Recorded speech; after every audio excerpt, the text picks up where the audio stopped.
Hi, it's me, the Time Traveler, or Mr. Bad Hair Day. Let me put that back in. But today we are going to be talking about Sinners from 2025. And if you are here for the top 10 best comic book artists, well, I'm still trying to edit the script and video, so wait please. But now look, there's going to be some cursing and criticisms about the movie, and what you can take away from this is, well, hold on, wait. Man, I read the script a little bad. Or a little crappy. Sorry. So, rather than that, let's get into today's video. First, let's talk about the director's work in the past. The first thing I ever saw of his was Black Panther Creed 1. I'm talking about Ryan Coogler, okay? Just for y'all to know, if y'all confused about who directed this. And I loved them. Then my uncle showed me Creed 2, and I loved it too. But I've not watched them in years, so if you want me to review it, I'll be happy to. But the two main themes of every movie that I have watched was a character had to be have a very distinct background in their own world, and the character had to stand out between everyone else in the story. For example, the Black Panther from 2018. T'Challa was a very respectable man that is more than king to the people. He is the people. He is the voices, their world. He is their warrior, but he's still human at the end of the day.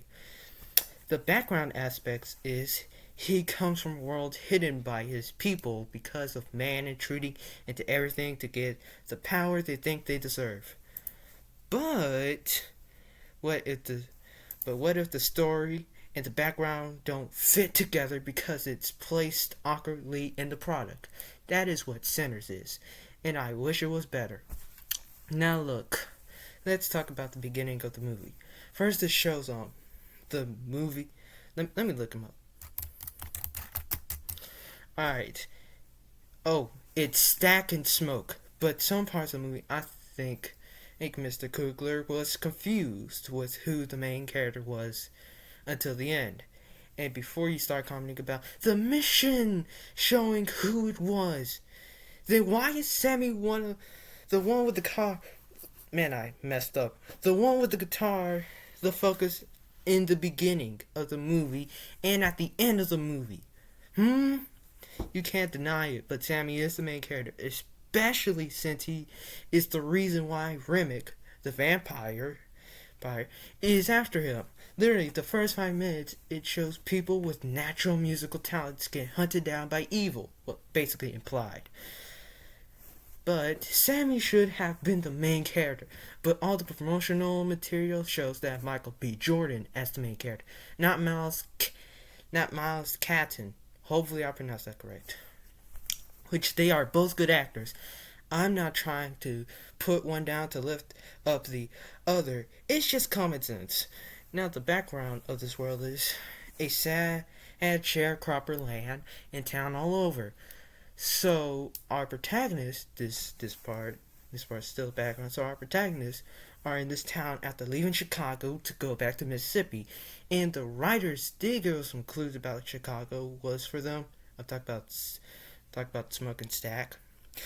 Then they get Sammy, their little cousin, and this old drunk that knows how to play the blues, and the harmonica and piano and the blues.